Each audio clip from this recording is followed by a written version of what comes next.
சந்தனத்தம் என்று சொல்லியே வில்லினில் பாட வந்ததில் வாய் தமிழன்னையே. சந்தனத்தம் என்று சொல்லியே வில்லினில் பாட வந்ததில் வாய் தமிழன்னையே. தானதந்தத்தோடு 7 சந்தங்களும் தாளத்தோடு ஆனபம்பையோடு கையோடு கும்கும்மியோடு அத்தனையும் இசையோடு. வணக்கம் வணக்கம் வணக்கம் அண்ணே, வணக்கத்தையும் பாட்டாவே சொல்லிடுவோம். வணக்கம் வணக்கமுங்க, நாங்க வணக்கம் சொல்லுறோமுங்க. வணக்கம் வணக்கமுங்க, நாங்க வணக்கம் சொல்லுறோமுங்க. வணக்கம்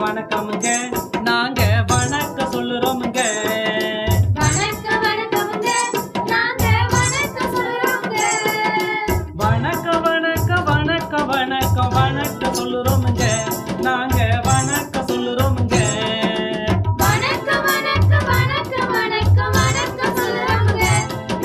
வணக்கம் சொல்லுறோமுங்க. அம்மா அப்பா அண்ணன் தம்பி தங்கச்சிங்க அத்தனை பேருக்கும் வணக்கம்.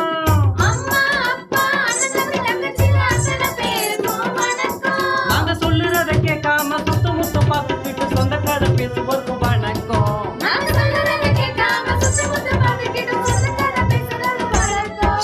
வணக்கம் வணக்கமுங்க, நாங்க வணக்கம் சொல்லுறோமுங்க.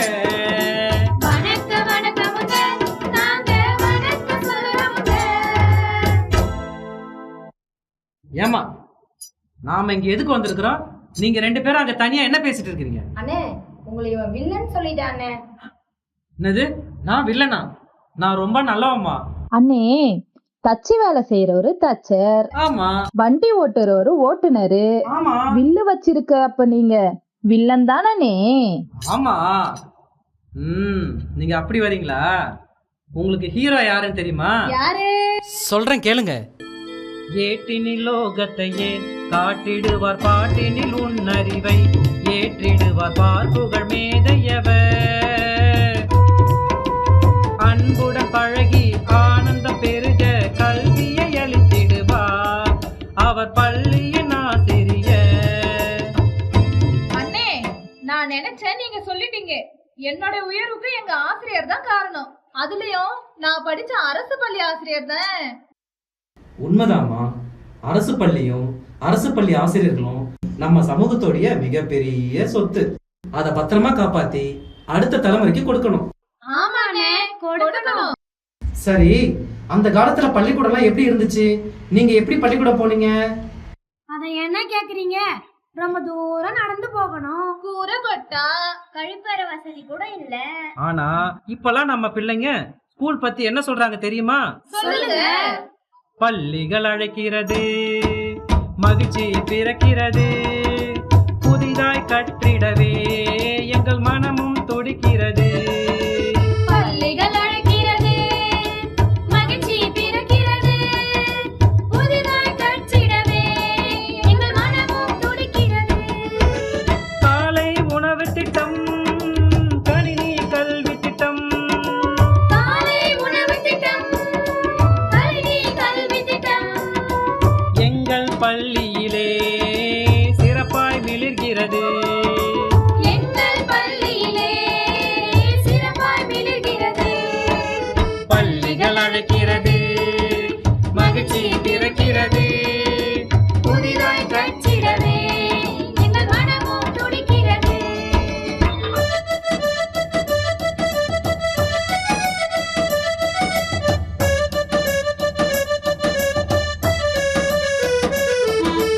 அரசு பள்ளிகளே எமக்கு அறிவு பூங்காவா, அழகு பறவைகளாய் சிறகடித்து பறக்கின்றோம், சிகரத்தை தொடுகின்றோம். பள்ளிகள் அழைக்கிறது, மகிழ்ச்சி பிறக்கிறது, புதிதாய் கற்றிடவே எங்கள் மனமும் துடிக்கிறது. அண்ணே, நீங்க இப்படி சொல்றீங்க. அவ போட்டு இருந்த வளையல் எங்கன்னு கேளுங்க. என்னமாச்சு? அண்ணே, என் பிள்ளைங்க ஸ்கூல் ஃபீஸுக்கு வித்துட்டேண்ணே. போன மாசம் மூக்குத்திய வித்தியே. அது புக்கு ஃபீஸ். அதுக்கு முந்தின வாரம் கம்மல வித்தியே. அது டேர்ம் ஃபீஸ். அது சரி. என்னென்ன பண்றது, கல்வி தானே முக்கியம். கல்வி முக்கியம் மட்டும் இல்லம்மா, அது நம்மளுடைய உரிமை. கல்வி நம்ம உரிமை, அத காப்பது நம்ம கடமை. கல்வி நம்ம உரிமை, அத காப்பது நம்ம கடமை. கல்வி நம்ம உரிமை, அத காப்பது நம்ம கடமை. கல்வி நம்ம உரிமை, அத காப்பது நம்ம கடமை. தரமாய் கல்வி கற்றிட எல்லா வசதியும் இருக்கு. எல்லா வசதியும் இருக்கு. கல்வி உரிமை சட்டமும் அதற்கு துணையா இருக்கு. ஆமா, அதற்கு துணையா இருக்கு. தரமாய் கல்வி கற்றிட எல்லா வசதியும் இருக்கு. கல்வி உரிமை சட்டமும் அதற்கு துணையா இருக்கு. எஸ்எம்சியில் இணைஞ்சி அதை நீ புரிஞ்சுக்கோ. அரசு பள்ளி நம்ம பெருமை தெரிஞ்சுக்கோ. எஸ்எம்சியில் இணைஞ்சி அதை நீ புரிஞ்சுக்கோ. அரசு பள்ளி நம்ம பெருமை தெரிஞ்சுக்கோ. கல்வி நம்ம உரிமை, அத காப்பது நம்ம கடமை. கல்வி நம்ம உரிமை, அத காப்பது நம்ம கடமை. அண்ணே, நீங்க சொல்றது கேட்கும் போது புல் அரிக்குதுண்ணே. இருக்கட்டும். அண்ணே, கல்வி நம்ம உரிமை, அத காக்க வேண்டியது நம்ம கடமைன்னு சொன்னீங்க. அது மட்டும் அல்லாம கல்வி உரிமை சட்டம்னு சொன்னீங்களே, எனக்கு ஒன்னும் புரியல. கொஞ்சம் விளக்கமா சொல்லுங்க. நம்ம நாட்டுல 6 முதல் 14 வயசு வரைக்கும் இருக்கிற ஒவ்வொரு குழந்தையும் இலவச கட்டாய கல்வி பெறுவதற்கான உரிமை இருக்கு. இத கல்வி உரிமை சட்டம் 2009 சொல்லுது. அப்படியா? வேற என்னெல்லாம் சட்டம் சொல்லுதுன்னு? அரசு பள்ளியில் சேர்ந்தால் அவருக்கு கட்டணம் கிடையாது. அரசு பள்ளியில் சேர்ந்தால் அவருக்கு கட்டணம் கிடையாது. வயதுக்கு ஏற்ற வகுப்பில் சேர வாய்ப்புகள் இருக்கிறது. வயதுக்கு ஏற்ற வகுப்பில் சேர வாய்ப்புகள் இருக்கிறது. பாகுபாடு காட்டாமல் சமமாய் கல்வி கற்றிடவே. பாகுபாடு காட்டாமல் சமமாய் கல்வி கற்றிடவே. குழந்தையின் அனைத்து தேவைகளும் பூர்த்தி செய்திட வேண்டும் என்று கல்வி உரிமை சட்டத்தின் கருத்தாய் இங்கு உள்ளதே. இந்த சட்டம் ரொம்ப நல்லா இருக்கே. அண்ணே, கல்வி உரிமை சட்டத்தின்படி தரமான கல்வி எங்கன்னா கிடைக்கும்? இதுக்கு யாரு பொறுப்பு? சொல்றேன். அனைத்து கல்வியும் எளிதில் கிடைக்கும் அரசு பள்ளியிலே. நல்ல அறிவை பெருக்க அரசு கொடுக்கும் 1000 திட்டங்களே. அனைத்து கல்வியும் எளிதில் கிடைக்கும் அரசு பள்ளியிலே. நல்ல அறிவை பெருக்க அரசு கொடுக்கும் 1000 திட்டங்களே. இந்த பள்ளியில் சேர்வதற்கு பணம் காசேதும் தேவையில்லை. வந்து சேர்ந்திடும் நாள் முதலே இங்கு சேர்ந்திடும் நல்லறிவே அரசாங்கத்தின் பொறுப்பிதுவே. அனைத்து கல்வியும் எளிதில் கிடைக்கும் அரசு பள்ளியிலே. நல்ல அறிவை பெருக்க அரசு கொடுக்கும் 1000 திட்டங்களே.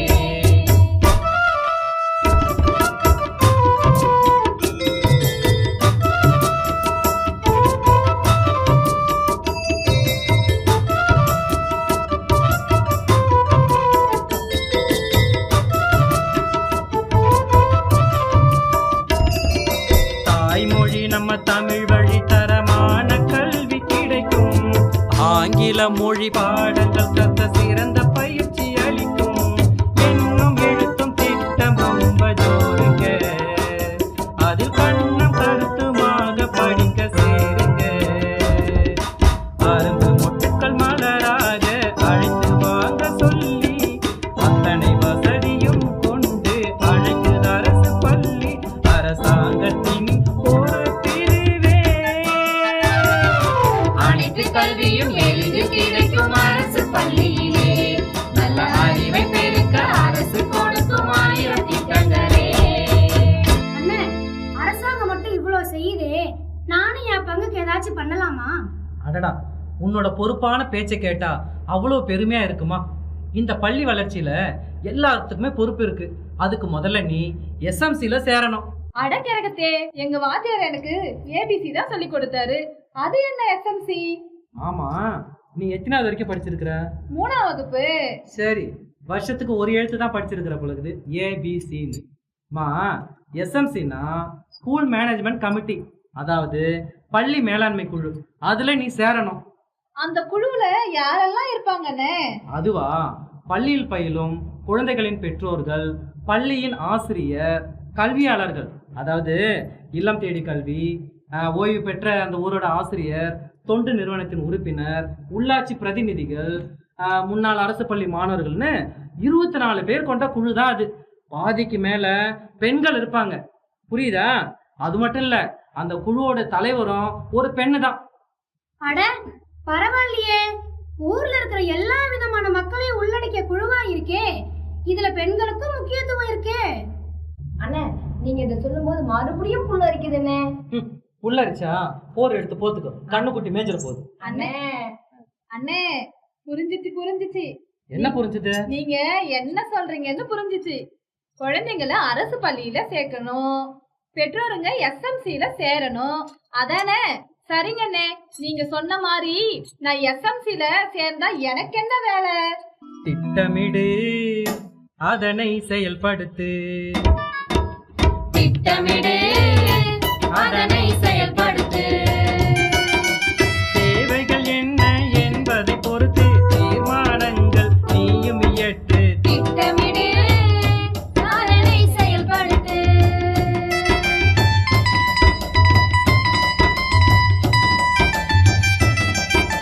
விலையில்லாத கல்வியும் கிடைக்க அரசு கோடிகள் ஒதுக்குது, நம் அரசு கோடிகள் ஒதுக்குது.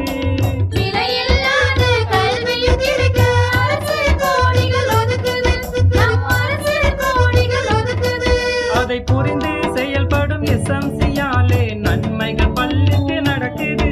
அதை புரிந்து செயல்படும் எஸ்எம்சியாலே நன்மைகள் பள்ளிக்கு நடக்குது. பெற்றோர் பள்ளியில் இணைவதனாலே, பெற்றோர் பள்ளியில் இணைவதனாலே பள்ளியின் பெருமை உயரும் அம்மா. அரசுக்கு வலிமை சேரும் அம்மா. அம்மா, எஸ்எம்சியோட கூட்டத்துல தவறாம கலந்துக்கணும். இன்னைக்கு நம்ம பிள்ளைங்க அங்க படிச்சா நாளைக்கு நம்ம பேர பிள்ளைங்க படிக்கும். நாளைக்கு ஏவானா? உன்ன சரி, நம்ம பள்ளிக்கூடம் தரமானதா இருந்தா நாம ஏன் பணம் கட்டி வேற பள்ளிக்கூடம் போகணும்? இங்கேயே படிச்சா நமக்கு எவ்வளவு காசு மிச்சம். அதுக்கு எந்த வேலை இருந்தாலும் அதை விட்டுட்டு இந்த வேலையை பார்க்கணும், அதாவது எஸ்எம்சிக்கு வரணும். பள்ளியோட தேவைகளை பட்டியலிட்டு குழுவுல விவாதிச்சு அதனை தீர்மானமா போடணும். தீர்மானங்களை திட்டமிடும் பொழுது சில விஷயங்களை கவனத்துல வச்சுக்கணும். குழந்தைகளின் கற்றலை மேம்படுத்தும் விதமா மாணவர் சேர்க்கையை அதிகரிக்க, சேர்ந்த பிள்ளைங்களை இடைநிற்றல் இல்லாம கற்க, புரியுதா? உள்கட்டுமான வசதிகளான பள்ளி கட்டடங்கள், ஆய்வகம், நூலகம், கழிவறை, குடிநீர், சுற்றுச்சுவர், விளையாட்டு மைதானம், இருக்கைகள். ஏன் யாரும் ஆமா கொட்ட மாட்டீங்களா? வாயை பார்த்துன்னு இருக்கீங்க, ஆமா கொட்டுங்கம்மா. ஆமா, கற்பித்தல் உபகரணங்கள், இதுக்கு தேவைப்படும் எல்லா நிதி குறிச்சும் திட்டமிடணும். பள்ளியில ஆசிரியர் பற்றாக்குறை இருந்தாலும் அதை நிவர்த்தி செய்யவும் திட்டமிடணும். குடியிருப்பு பகுதிகளில் பள்ளிக்கூடம் போகாத இருக்கிறாங்க ஒரு பசங்க, அவங்கள வரவழைக்கணும். புரியுதா? அது மட்டும் கிடையாது, அடுத்த 3 மாசத்துக்கு எவ்வளவு நிதி தேவை அப்படிங்கறதையும் நம்ம என்ன பண்ண முடியும்? எஸ்எம்சில திட்டமிட முடியும்.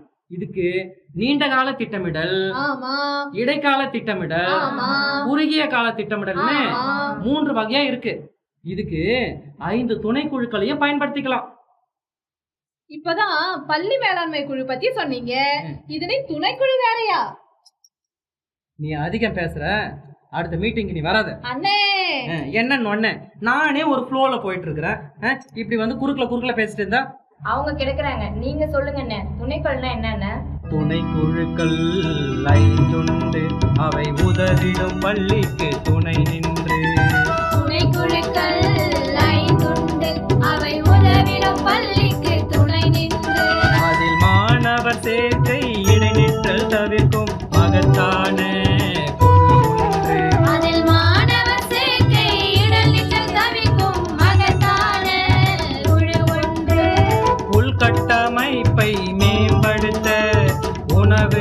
நலத்திட்டம் பார்வையிட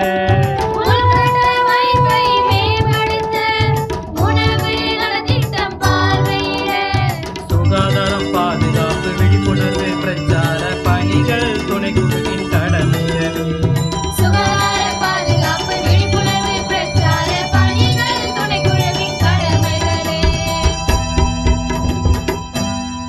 சேர்க்கை மற்றும் தக்க வைத்தல், உள்கட்டமைப்பு, உணவு நலத்திட்டம், சுகாதாரம் மற்றும் பாதுகாப்பு, விழிப்புணர்வு பிரச்சாரம். ஏமா இருக்கிறது 5 குழுதாமா, நீங்க பாட்டு ஆமா சொல்லின போறீங்க. 5 விதமான குழுக்கள், அவர்களுக்கான பொறுப்புகள். அண்ணே, எனக்கு ஒரு சந்தேகம். என்ன சந்தேகம்? துணை குழுக்களிலும் பள்ளி மேலாண்மை குழு உறுப்பினர்கள் மட்டும்தான் இருப்பாங்களா? அதான் இல்ல, பள்ளி மேலாண்மை குழு உறுப்பினர்கள்ல தலைமை ஆசிரியர் மற்றும் ஆசிரியர் பிரதிநிதி இவங்க மட்டும் இல்லாம ஒரு குழுவுக்கு ஒருத்தரை பொறுப்பாளராகவும் பள்ளியின் வளர்ச்சியில ஆர்வம் கொண்ட 2 முதல் 5 SMC உறுப்பினர் அல்லாத பெற்றோர்களும் இந்த குழுக்கள்ல இணைஞ்சு பள்ளியோட வளர்ச்சிக்கு உதவ முடியும். என்ன ஒரு அருமையான திட்டம்! பள்ளி பெற்றோர்களும் அரசாங்கத்தோட இணைஞ்சு பங்கெடுத்தாங்கன்னா மிகப்பெரிய வெற்றி தான் கிடைக்கும். அது சரி, இதுக்கு முன்னாடி ஏதாச்சும் தீர்மானங்கள் போட்டு அதெல்லாம் நிறைவேறி இருக்கானே? சரியா கேட்டீங்க. இது வரைக்கும் 3,71,729 தீர்மானங்கள் போடப்பட்டிருக்கு. அதுல 75,863 தீர்மானங்கள் நிறைவேற்றப்பட்டிருக்கு. இப்ப கூட 3,348 தீர்மானங்கள் வேலை நடந்துட்டு இருக்கு. எப்படின்னு ரமணா மாதிரி இவ்வளவு புள்ளி விவரத்தோட சொல்றீங்க?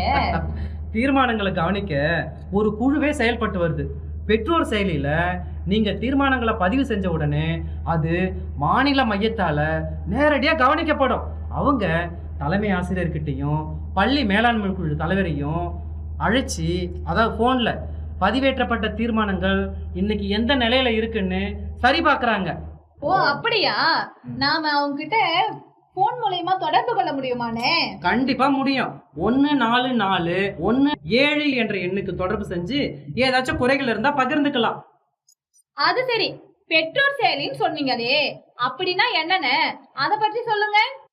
அண்ணே அண்ணே அண்ணே அண்ணே கேளுங்கண்ணே, கேளுங்கண்ணே, கொஞ்சம் இத கேளுங்கண்ணே, கேளுங்கண்ணே. கேளுங்கண்ணே. பள்ளி வளர்ச்சி திட்டங்களை நாம தீட்டலாம், அது எந்த நிலையில் உள்ளதுன்னு நாம பார்க்கலாம். இருக்கு இருக்கு பெற்றோர் செயலி கூகுள் பிளே ஸ்டோர் தளத்தினிலே. இருக்கு, இருக்கு, பெற்றோர் செயலி கூகுள் பிளே ஸ்டோர் தளத்தினிலே. இறக்கு இறக்கு பதிவிறக்கு கையில் உள்ள செல்போனிலே.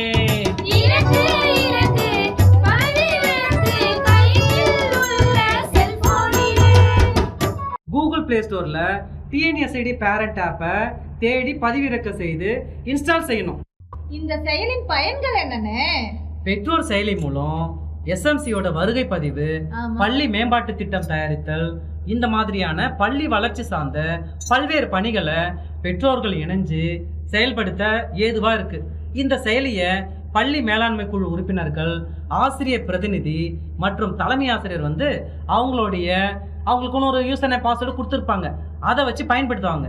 பள்ளி மேலாண்மை குழு கூட்டத்தில் பள்ளியின் அவசிய தேவைகள் விவாதிக்கப்பட்டு பெரும்பான்மையான உறுப்பினர்களின் ஆதரவோடு அதை தீர்மானமாக நிறைவேற்றுவாங்க.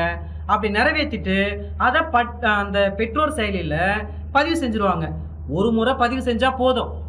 அட, இப்படிதான் தீர்மானங்களை கவனத்துல எடுத்துக்கிறாங்களா? அது மட்டும் இல்ல, நாம இயற்றும் தீர்மானங்களை நிறைவேற்றவும் கல்வித்துறைக்கு உறுதுணையா இருக்கவும் மேலும் பல அரசு துறைகள் நம்மோடு இருக்காங்க.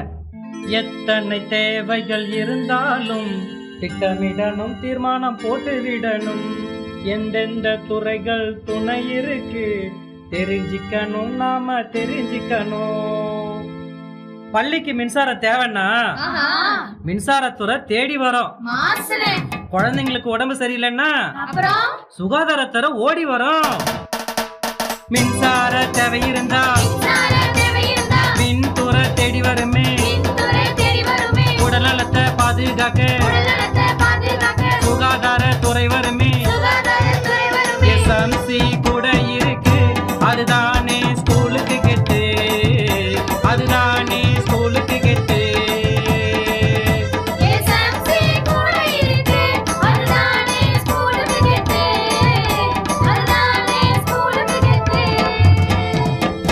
பள்ளிக்கு யாராவது தொல்லை தந்தா ஆஹா. காவல்துறை துணைக்கு வரும். அடடே, பள்ளிக்கு வர கஷ்டம் இருந்தா இருந்தா அத போக்குவரத்து துறை உதவி செய்யும். பள்ளிக்கு ஒரு தொல்லை வந்தா பள்ளிக்கொரு தொல்லை வந்தா காவல்துறை துணை வருமே. காவல்துறை துணை வருமே. பள்ளி வர சிரமம்னா பள்ளி வர சிரமம்னா போக்குவரத்து துறை வருமே. போக்குவரத்து துணை வருமே. எஸ்எம்சி கூட இருக்கு, அதுதானே ஸ்கூலுக்கு கெட்டு, அதுதானே ஸ்கூலுக்கு கெட்டு. எஸ்எம்சி கூட இருக்கு, அதுதானே ஸ்கூலுக்கு கெட்டு, அதுதானே ஸ்கூலுக்கு கெட்டு. அது மட்டும் இல்லம்மா, பள்ளி மேலாண்மை குழுவோட செயல்பாடுகளை கண்காணிக்க மாவட்ட அளவிலான கண்காணிப்பு குழு, மாவட்ட ஆட்சியரை தலைவரா கொண்டு பல அரசு துறை உயர் அதிகாரிகள், பெற்றோர்கள்னு 24 பேர் அந்த குழுல இருக்கிறாங்க. ஓ, அப்படியானே. இதுக்கே வாய பொழந்தா எப்படி? இன்னும் சொல்றேன் கேளுங்க. மாநில அளவிலான அரசு துறை உயர் அதிகாரிகள் 14 பேர் கொண்ட மாநில அளவிலான கண்காணிப்பு குழு ஒன்றும் இருக்குது. பள்ளி மேலாண்மை குழு பின்னாடி இவ்வளோ பேர் இருக்காங்களானே, எனக்கு நம்பிக்கை வந்துருச்சு. அரசு பள்ளி குழந்தைங்களோட கல்வித்தர உயரும்னு நான் நம்புறேன்னு. அது சரி, குழந்தைங்க பள்ளிக்கு வந்து போக சரியான பேருந்து வசதி வேணும்னு ஒரு தீர்மானம் போட்டா அந்த தீர்மானம் எந்த துறைக்குன்னா போகும்? அப்படியே போட்டு நடவடிக்கை எடுக்கலனா இந்த கண்காணிப்பு குழு என்னென்ன செய்யும்? அந்த தீர்மானம் போக்குவரத்து துறைக்கு தான் போகும். அவங்க தான் நடவடிக்கை எடுக்கணும். அப்படி நடவடிக்கை எடுக்கலன்னா மாவட்ட அளவிலான கண்காணிப்பு குழுன்னு சொன்னா இல்லையா, அவங்க ஏன் வசதி ஏற்படுத்தல அப்படின்னு கேட்பாங்க. தொடர்புடைய அதிகாரிகள் அதுக்கு பதில் சொல்லணும். அங்கேயும் நடவடிக்கை எடுக்கலன்னா மாநில அளவிலான கண்காணிப்பு குழுக்கு போகும். அங்க மாநில அளவுல உயர்ந்த துறையில இருக்கக்கூடிய செயலர்கள் வந்து இருப்பாங்க. அவங்க அவங்க 3 மாசத்துக்கு ஒரு தடவை கூடுவாங்க. அங்க பதில் சொல்லி ஆகணும். அதனால இனி நிச்சயம் தீர்வு கிடைக்கும். ஆனா நாம போடுற தீர்மானம் சரியானதாகவும் உரிய காரணத்துடனும் இருக்கணும். ரொம்ப மகிழ்ச்சியா இருக்கு. இவ்வளவு பயனளிக்கிற எஸ்எம்சில நான் சேர்ந்து பள்ளியோட வளர்ச்சிக்கு உறுதுணையா இருப்பேன். இன்னும் நிறைய பெற்றோர்களுக்கு இது சார்ந்து விழிப்புணர்வு ஏற்படுத்தணும். கல்வியை ஜனநாயகப்படுத்தணும். அண்ணே, நிறைய பெற்றோர்கள் பள்ளி மேலாண்மை குழுவோட அருமை புரியாம கூட்டத்துக்கு வரதே இல்லை. அவங்க எல்லாரையும் இதன் முக்கியத்துவத்தை எடுத்து சொல்லி இனிமே எல்லாரையும் வர வைப்பண்ண. ரொம்ப சந்தோஷமா. பெற்றோர்களும் ஆசிரியர்களும் நம்மோட கல்வி அமைப்பின் 2 கண்கள். பெற்றோர்கள் பள்ளிக்கு வந்து குழந்தைங்க எப்படி படிக்கிறாங்க, என்ன பண்றாங்கன்றத தெரிஞ்சுக்கணும். அதே போல ஆசிரியர்களுக்கு கல்வி சார்ந்த சிக்கல்கள் என்னன்னு கேட்டு அதுக்கான தீர்வு காண்றதுக்கும் நம்மளுடைய அரசுக்கு கடமைகள் இருக்கு. ஓகேவா? அதனால இந்த மாதிரியான செயல்பாடுகளை நம்ம செஞ்சாதான் நம்மளுடைய கல்வி முறை உலகத்தரம் வாய்ந்ததா இருக்க முடியும். அப்படியானே? நம்ம பிள்ளைங்களுடைய கல்வி தரமும் உயரும். சரியா? இது வரைக்கும் எஸ்எம்சியை பத்தி விளக்கமா சொன்னீங்க. இப்ப சுருக்கமா சொல்லுங்கண்ணே. சொல்லிடுவோம்.